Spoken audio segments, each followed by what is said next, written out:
Alors, je m'appelle Khalid Cissé, sénégalais, vivant à Dakar, dans le monde culturel depuis plus d'une décennie maintenant. On est à la pointe de l'Afrique. C'est pas toujours donné. Et on est dans une ville assez cosmopolite et très riche en termes de culture, en termes de vibration. Et c'est vraiment une ville qui mérite d'être visitée, tout simplement parce que on a assez de matière culturellement pour ravir le monde, quoi. Donc voilà, c'est un peu ça Dakar. Et on aime bien être à Dakar.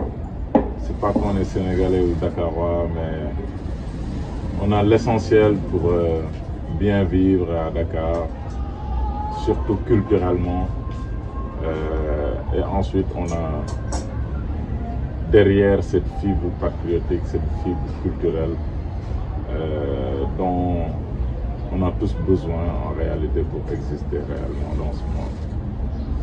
Et toujours dans cette dynamique d'enracinement et d'ouverture, on prend nos sources ici et à partir de ces sources, on s'ouvre au monde culturel.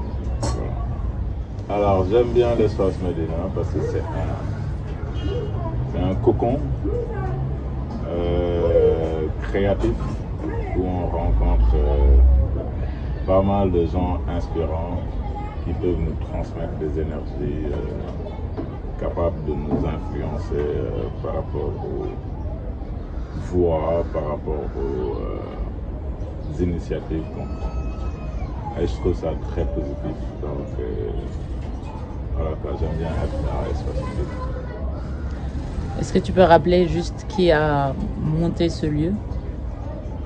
Bien pour sûr, ceux qui ne savent pas? Pour ceux qui ne savent pas, Espace Médina, la figure emblématique c'est Cheikha de Sigil, qui a vraiment, c'est un styliste, un designer, un directeur artistique, qui a fait plein de choses, mais vraiment plein de choses dans la mode, généralement dans la culture, dans l'art. Donc voilà quoi. Ça donne un tout petit peu une idée de qu'est-ce que ce lieu représente. Comment j'ai raccroché avec un très bon boulot. J'avais un pincement pour la mode.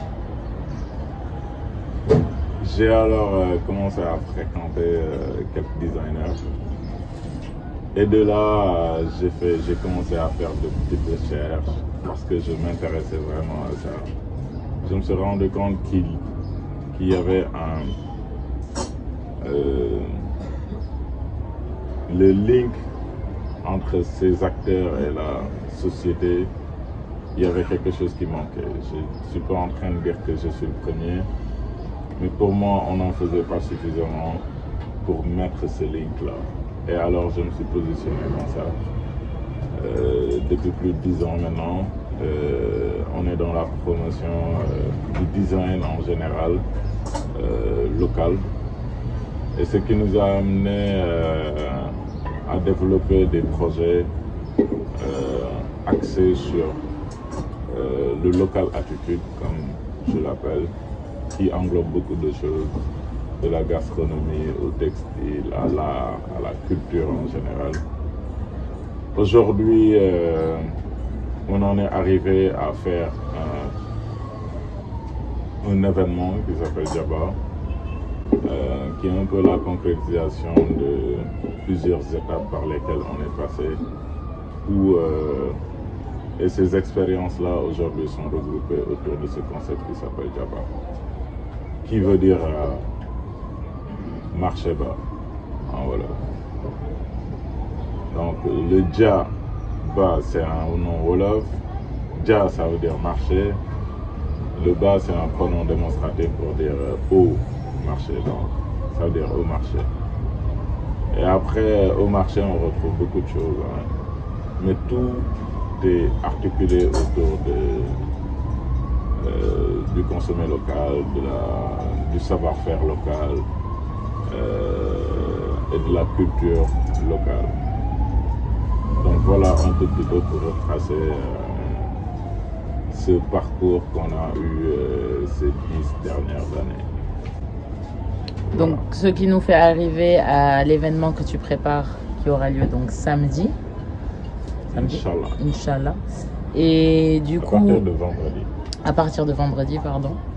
Donc, c'est 2 jours 3 jours. 3 jours. Et sur quel cycle tu organises les éditions de Djaba? Et comment se fait le choix, la sélection de ce qui est présenté? Alors, Djaba, c'est un événement qui se fait sur 3 mois l'année, donc 4 fois dans l'année.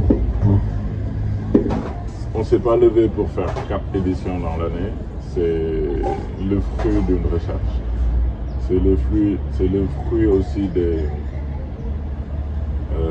d'informations qui nous ont permis de mettre cet événement-là, parce que c'était une demande et on y arrive tant bien que mal. Donc là, on est à la 4e édition. Ça veut dire que depuis décembre 2020, on est en train de faire cette activité-là. Et on est passé de 18 designers à 32, je pense, pour cette édition qui est en train de se préparer. Donc, ce qui montre un tout petit peu l'engouement et tout ce qu'il y a comme richesse dans ce milieu-là en termes d'actoriat. Par rapport au public, on est passé de 438. La dernière édition, c'était en juillet. On avait plus de 1000 visites inscrites dans le journal d'entrée. Et ça va grandir en fait. Et donc, ce qui nous permet de faire tout ça, c'est qu'on mise beaucoup sur la qualité de ce qui est présenté, sur la particularité du produit, sur la diversité, pour un tout petit peu divorcer avec l'image globale qu'on voit.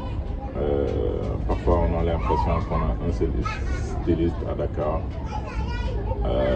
mais tout simplement parce qu'on ne connaît pas vraiment ces pépites, ces talents qui sont ici à Dakar et qui font de bonnes choses, qui n'ont pas forcément de la voix pour montrer ce qu'ils font. Et nous, alors, ce qu'on fait, c'est qu'on fait beaucoup de terrain.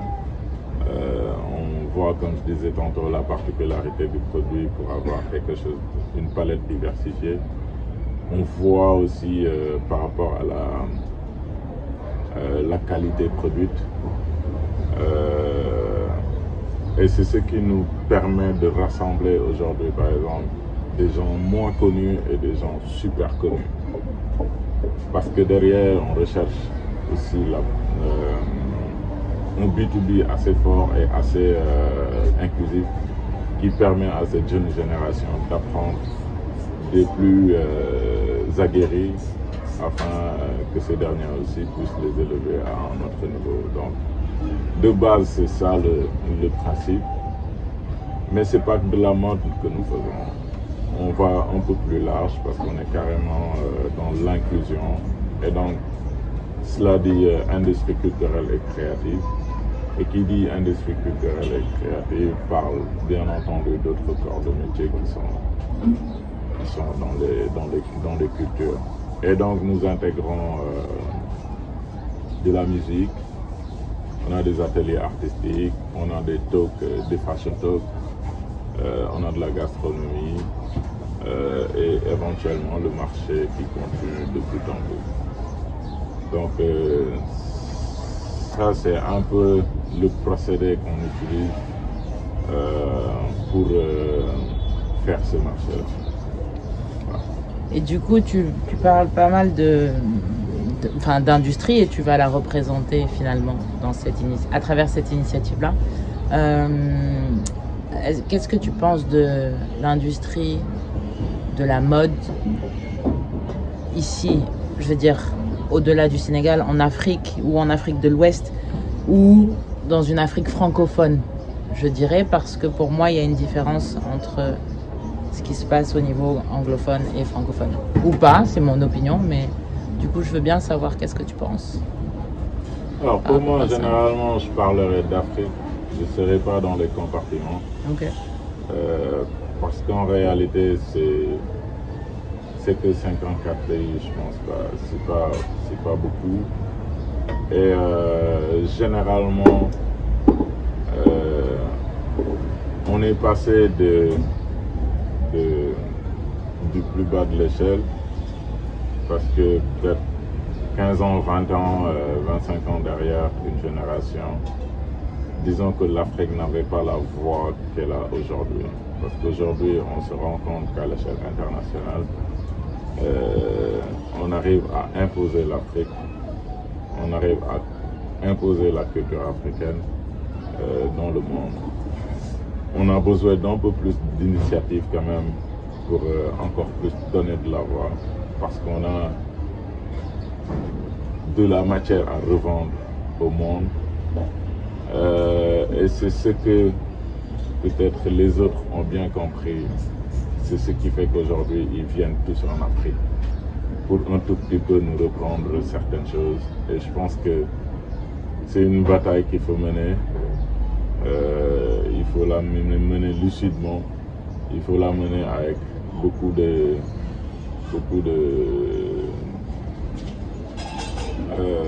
ham-ham, okay, afin de pouvoir imposer cette identité qu'on a nous, qui nous est chère, parce qu'on l'a troquerait jamais pour autre chose. Et donc, aujourd'hui, sur le plan global, économiquement, la mode en Afrique, ça pèse très très lourd sur les économies. C'est beaucoup d'argent. Et donc, les gouvernants, les dirigeants commencent à être conscients du poids de tout ça. Et ils commencent, c'est encore timide, mais ils commencent à s'investir dans ça et à un peu plus appuyer ces acteurs qui sont autour de ces industries. Et donc, moi, je pense tout simplement que c'est des choses à encourager. On n'attendra pas que les autres viennent nous mettre au devant de la scène. On le fera nous-mêmes, on le fera ensemble, on le fera en tant qu'Africains en général, on le fera en tant que Sénégalais en particulier. Et donc aujourd'hui, c'est la raison pour laquelle on a énormément d'initiatives qui vont dans ce sens-là. Et il nous en faut certainement encore plus d'initiatives afin de continuer à exister. Est-ce que dans le développement de Djaba, tu envisages de reproduire cette expérience-là ailleurs sur le continent, ou alors à joindre à ça des fashion designers, stylistes, créateurs de mode d'autres pays, à en faire quelque chose de plus panafricain, en tout cas par rapport à ce que tu viens de dire? C'est une très bonne question, parce que ça c'est les perspectives, et on est déjà dans les perspectives, je veux dire, parce que on est en train d'en préparer un au Sénégal et simultanément un en Côte d'Ivoire pour décembre 2021. Et donc ça répond directement à ta question, et c'est pas y aller qu'avec des Sénégalais, mais on ira avec bien entendu avec des designers ivoiriens. Dans un premier temps, on est en train de travailler sur d'autres dates sur le plan africain et sur le plan européen, et on essaiera toujours de mettre ensemble ces designers sénégalais à la base avec d'autres designers, parce que aussi ce qui est recherché, c'est de promouvoir l'Afrique, c'est de promouvoir de nouvelles énergies. Et ce qui forme ces nouvelles énergies, c'est de mettre des gens créatifs ensemble afin que ça puisse donner une autre énergie beaucoup plus grande, beaucoup plus intéressante. Donc oui, effectivement, on est dans cette dynamique panafricaine. Et très bientôt, d'ailleurs, en décembre, on va faire notre première sortie officielle, Inch'Allah. Inch'Allah. Est-ce que la mode est un facteur de développement et d'émancipation? Oui. Économiquement, quelques petites statistiques. Aujourd'hui, au Sénégal, par exemple, que je maîtrise le mieux, on est à quoi? Plus de 80% du secteur privé qui est artisanal. Dans ces 80%, on a 60% de cette population qui gravite autour, qui est jeune. Et nous tous, nous savons que l'économie, c'est vraiment la jeunesse qui le supporte. C'est la jeunesse qui le développe. Et c'est un bon baromètre aujourd'hui pour, comment dirais-je, pour voir un tout petit peu le poids que ça a déjà sur l'emploi, pour voir aujourd'hui le poids que ça a économiquement, parce qu'on parle de milliards en termes de textile. C'est vrai, derrière, il y a des barrières qu'il faudra mettre de la part des dirigeants, parce qu'on reçoit beaucoup de choses qui sont... On n'a plus d'industrie textile. Ça commence à vraiment disparaître, ce qu'il ne faut pas, parce qu'économiquement on perd beaucoup d'argent à cause de l'exportation. Il y a une concurrence déloyale de la part du côté de la friperie.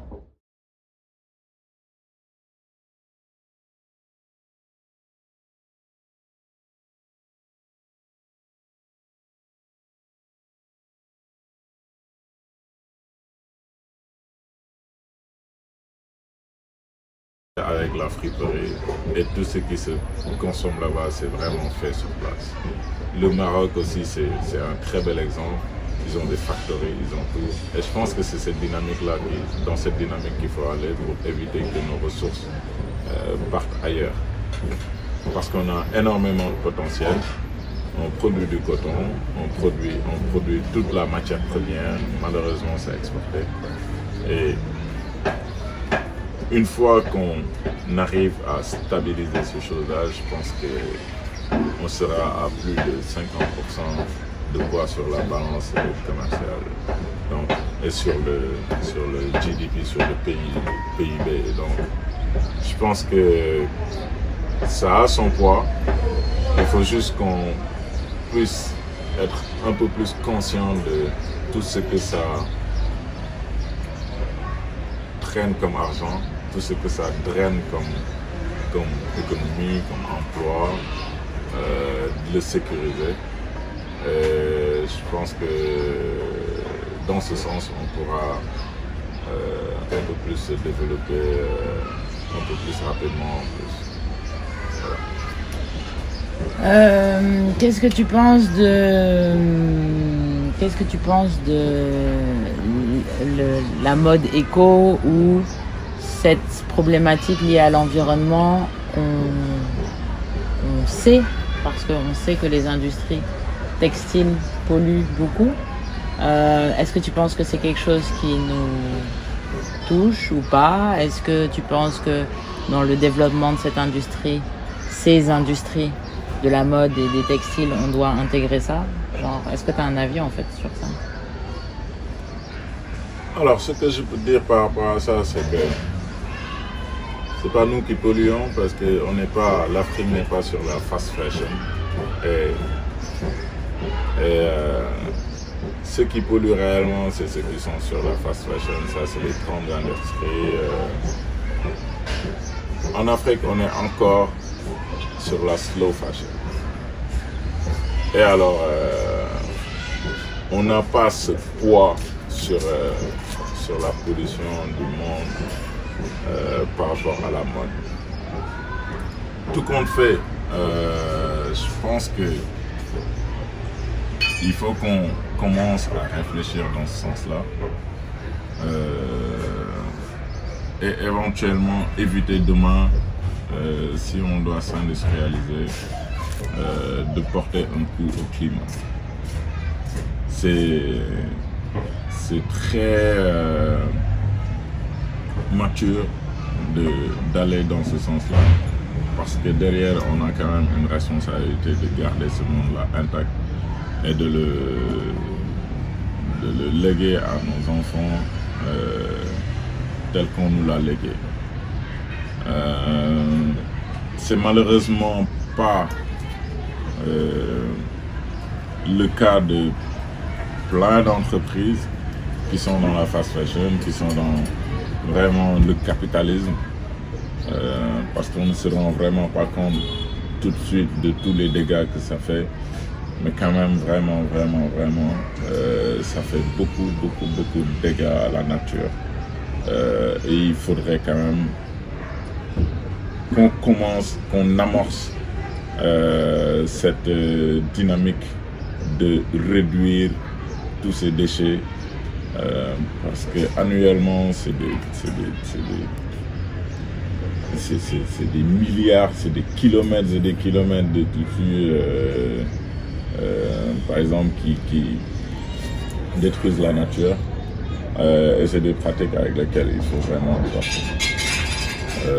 Donc oui, j'ai un avis sur ça. Il faudrait qu'on ait une maître beaucoup plus consciente. Il faudrait qu'on ait des designers beaucoup plus conscients de l'impact qu'ils ont sur la nature. Et éventuellement que les politiques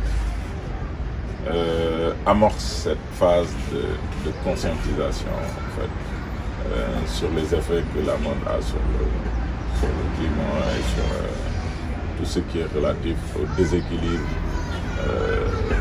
qu'on est en train de vivre actuellement. Voilà. Merci beaucoup. Merci beaucoup,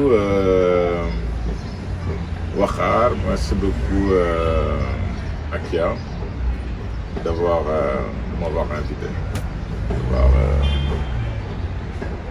voulu parler de tous ces trucs gravités autour de la mode, autour de la culture. Jaajëf Wakhar.